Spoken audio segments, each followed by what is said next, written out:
Welcome to another episode of the Communities of Character podcast. I'm Jennifer Hogan, and I'm your host. I'm a former character coach for the Hope Institute and a current high school principal, and the aim of this podcast is to lift up character leaders and share their stories and resources, and I'm so grateful for you tuning in with me today. In this month's episode, I interview Christi Martin, a middle school principal who's passionate about character. She's going to share how her staff created an intentional partnership with students in the way of a student character committee. Christi has been an assistant principal for the past 5 years and is currently serving in her third year as assistant principal at Homewood Middle School. She has 23 years of educational experience, including 3 years as a collegiate basketball coach, 20 years in K-12 education in both Alabama and Oklahoma, serving as an administrator, a teacher, an assistant athletic director, an athletic head coach, and participating in a variety of leadership opportunities. Christi is a former collegiate basketball player at the University of Montevallo and Kennesaw State University, where she was a part of a Final Four team, 2 Elite 8 teams, and a Sweet 16 team. Christi is passionate about character education and attributes her drive to lead and teach life lessons through accountability and discipline in enhancing the culture of character at Homewood Middle School to her years spent playing college basketball and the lessons she gleaned from her time as an athlete. Homewood Middle School is in its second year of implementing their new character initiative and will be applying to become a promising practice school next year. Now it's time to get into some deeper insights from Christi Martin for this episode of the podcast. Enjoy. Hello, Christi. Welcome to the podcast. Hey, Jennifer. Thank you so much. I'm excited and appreciate you inviting me to be on. Well, I am so glad that you're here and getting to chat today. I got to work with you, over the past 2 years when I was with the Hope Institute, and I got to witness firsthand the awesome things that were happening at your school. And I can't wait for our listeners to hear about all the things you're doing and your focus on character. And today we're really going to emphasize and talk about student voice and how your school is amplifying student participation in creating that culture of character at your school. So before we get into that deep dive, would you just share what motivated you and your school to get involved with character education? Yes. So I came back to Homewood Middle School as an administrator in 2021.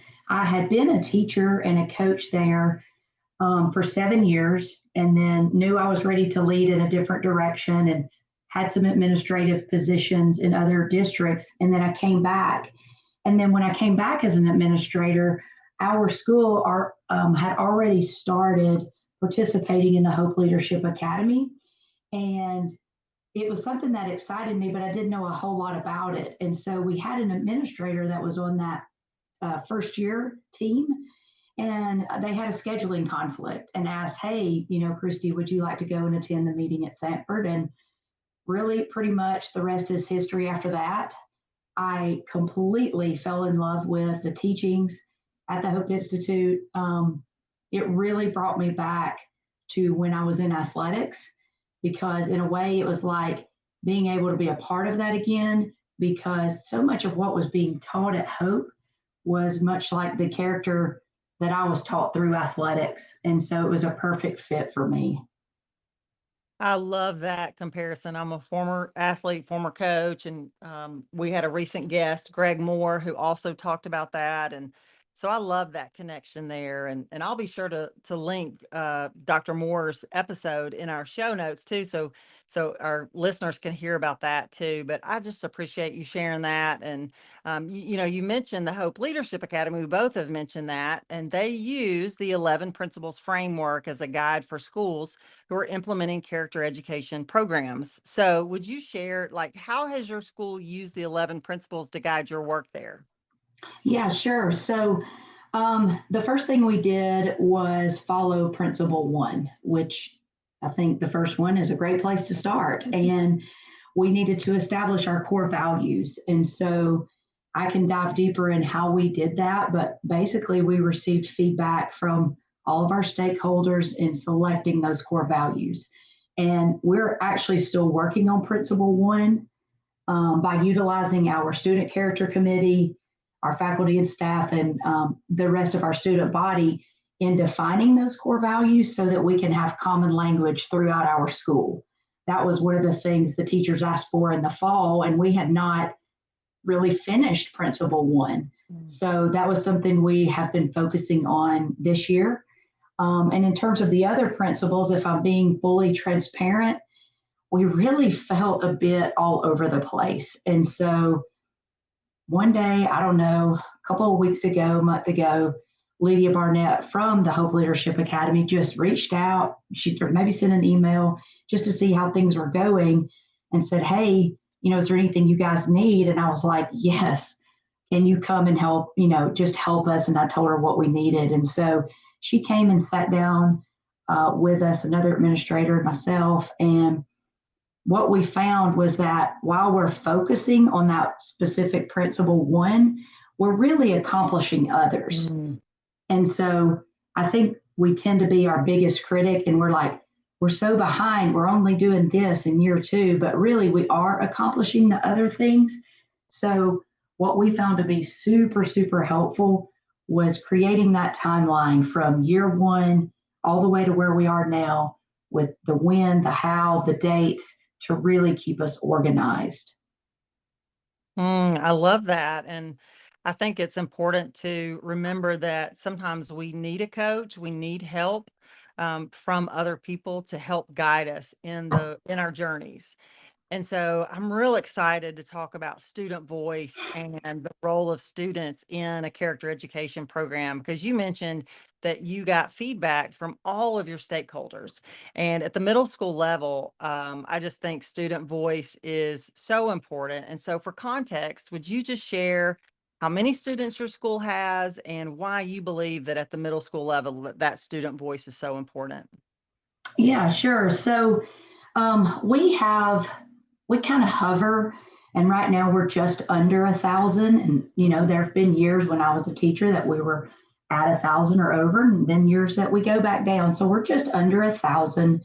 And when we talk about student voice, I think about really this day and age, everyone wants to be heard. Everyone wants to have a voice and to be validated in my voice matters. And so probably many of your listeners know, whether they have students or they've been in middle school at some point in their career, that middle school is a unique little time in a child's life. And so they want to be helped, they want to feel safe, they want to feel heard, but they don't want to be called out. They really want to blend in. And that can be tricky for middle school educators, as you can probably imagine. So when you're taking on something, or as we feel so important as character initiative, especially at the middle school level, I can't express enough the importance of student voice in terms of buy-in. You won't buy in from everybody, but we serve the students. So you especially want it from your student body.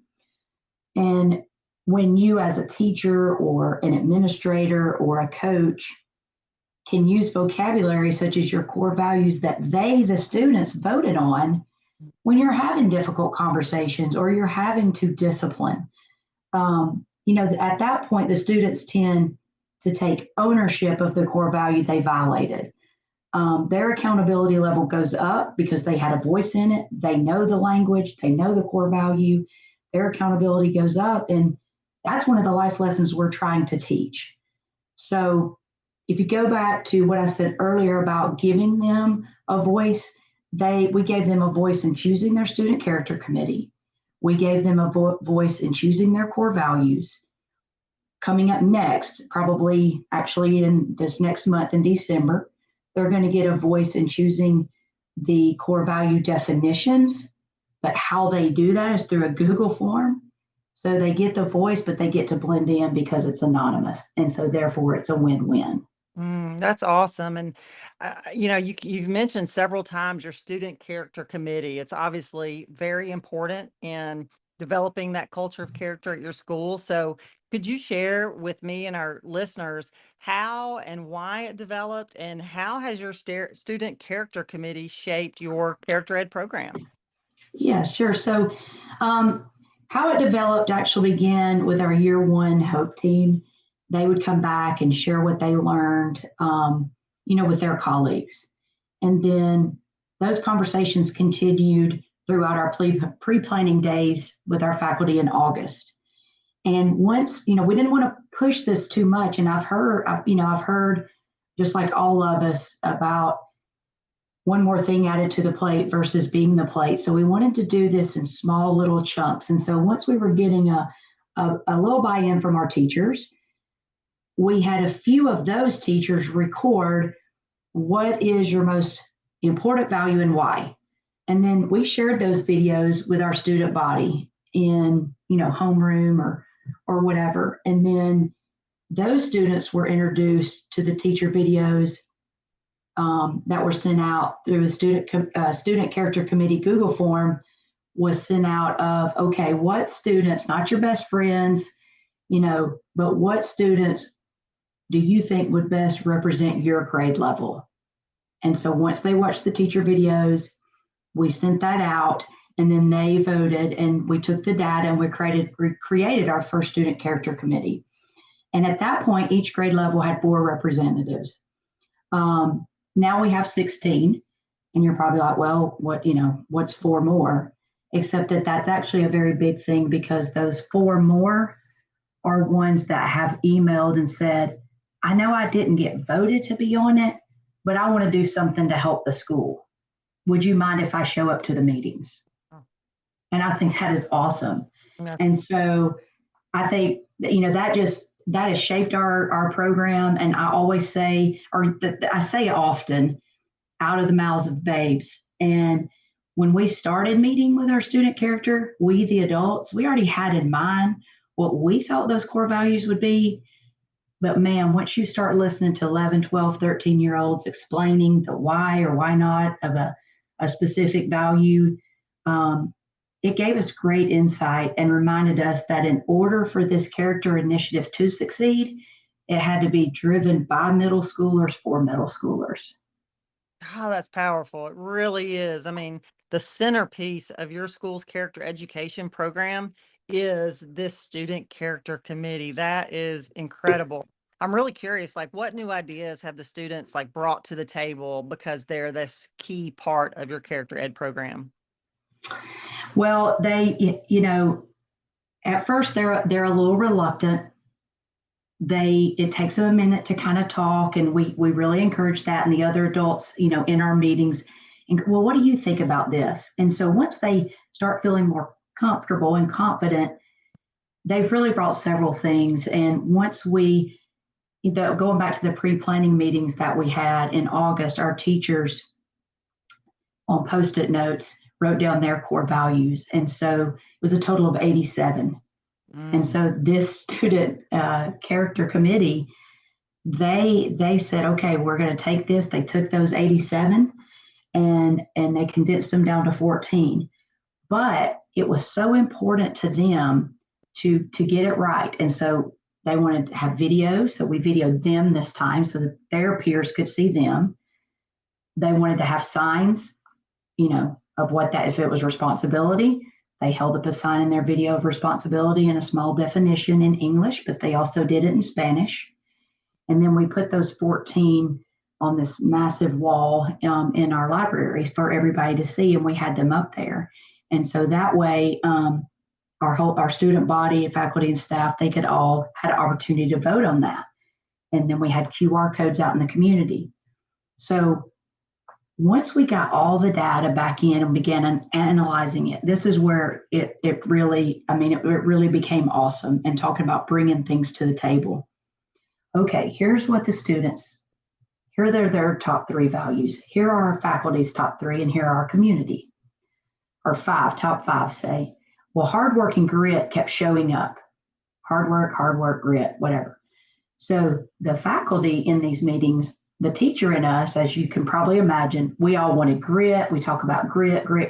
And the students weren't saying a whole lot, and we weren't changing the data because data doesn't lie. And finally, one student raised his hand and he said, I'm not being, I don't want to be disrespectful. We hear what you're saying, And we understand that grit and hard work, after y'all have told us, is the same thing. And we know you, the teachers, and the faculty, y'all want grit. But if this is for the students, not all students are going to know what grit means. So we really feel like we should probably stick with hard work. Mm. And we just kind of looked and we're like, for the students, by the students, this is it. And so that is exactly one that we went to. And so those are just little nuggets that they bring. I could give you more examples, but it's little things like that that really are impactful, because we're the adult mind not thinking like the 12 or 13-year-old. Yeah, for sure. And it sounds maybe like a little thing, but it's really not. It has such a ripple effect. And I mean, it is incredible. I'd really like to hear what ways has this student character committee and like your school's focus on character, how has it changed your school? Well, one thing I notice more and more often is we have more of a common language. We have visuals. We got visuals up this summer, signage in the hallways, and they're even color coded so that they match the signage in the restrooms. And so you see these things on a daily basis. The hope is that the members of the Student Character Committee are confident enough in their voices to relay what is being discussed in our meeting, back to their peers, and then to relay back to us what they're seeing in the hallways or classrooms or cafeteria or whatnot, and then to live out what we're teaching them. And what I mean when I say confident enough, this particular age group and these particular kiddos, pretty much 10 times out of 10, they're going to do the right thing. But when I say confident enough to use their voice, because this is hard, it's hard for adults. So you can imagine being a middle schooler. We want them to feel confident enough to say, hey, cut that out, or hey, let's pick up that piece of trash, or man, that's not cool. And that's going to be a ripple effect that I firmly believe will change our culture year after year, but we've got to keep feeding into them. I tell you one thing I've seen and heard without a doubt is the common language. And that's whether it's our teachers, our students, our administrators, we're hearing teachers use 4 core more often during instruction. We're hearing it from our counselors. So we've got our core values and we call them 4 core, or being a patriot to the core. We're hearing that more often. I'm hearing that, and sometimes they're joking about it because they don't want to feel embarrassed. So at the cafeteria, hey, pick up that paper. One of our core values is responsibility. And then they joke about it. But what that tells me is they're listening. Mm-hmm. And so I have a student in my office. I'm talking to them about what happened in the classroom. And right out of their mouth is said, what I did was not being a patriot to the core. Mm-hmm.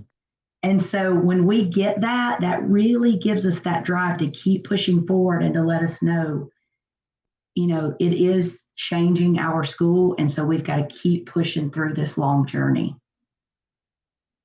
Yeah, that's exciting. And that's so motivational and for other schools to hear. And I'm sure we have listeners who are trying to start character ed programs in their school, and they're thinking, how do I get started on this? And how do I continue to keep pushing this character ed program and decide on my core values and amplify student voice? I mean, it sometimes can seem like there's so much, but I appreciate the way you've broken it down for us and showed us how you slowed down the process and really made it meaningful along the way. So what are your next steps for amplifying the student voice in your school? So right now, and I think I touched on this earlier, our next steps include condensing our 4 core definitions, which we actually did this morning at our 7 a.m. meeting. And we were in groups of 3 with a faculty member, and they chose 2 or 3 definitions and really broke those down and had meaningful conversations for each core value. And so we will get those typed up into a form, and then those will go out to our student body in December. So that's our very next step. And then our students had also mentioned that they would like the opportunity to create and vote on a 4-core announcement for our home athletic events. Nice. And they had mentioned, because we always have an administrator on duty, maybe one of us, kind of like we had to do during COVID. We had to make announcements. But really, I think it would be more meaningful if we had a student athlete or any student that was there that felt confident enough and they announce it. And I think that would be more powerful if they would be willing to do that. And I think we definitely have kiddos that would. Mm-hmm.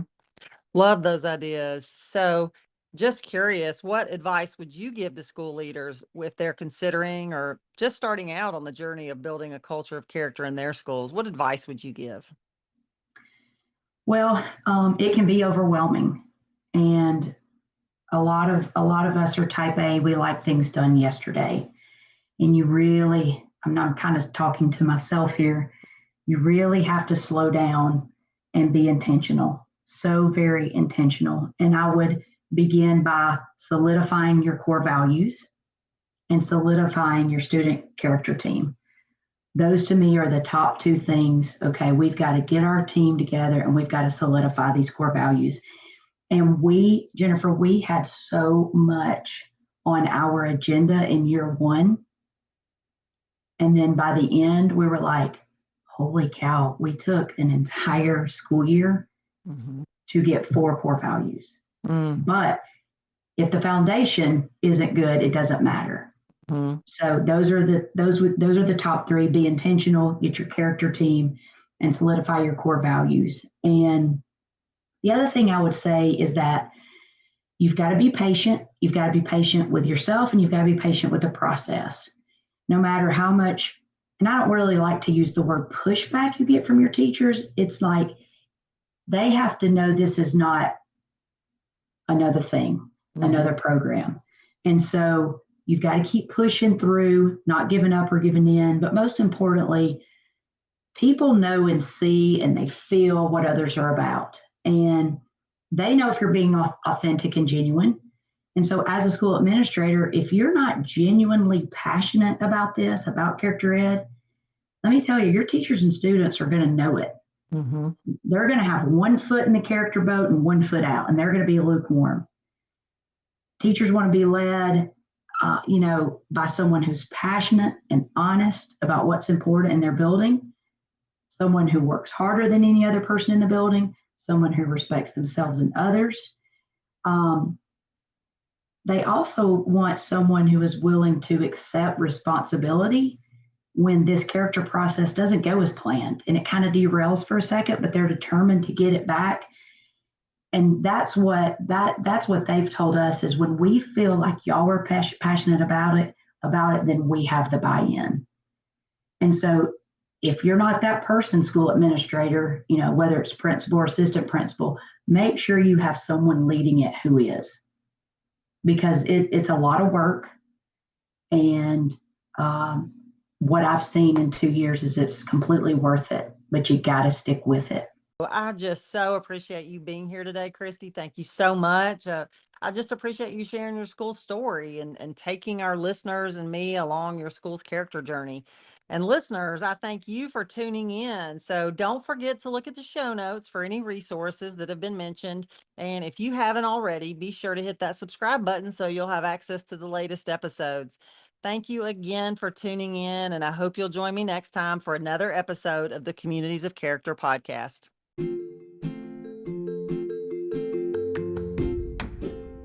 Thanks for listening to the Communities of Character podcast. If you enjoyed this episode and you'd like to help support the podcast, please share it with others and post about it on social media or leave a rating and review. Thanks again and take care.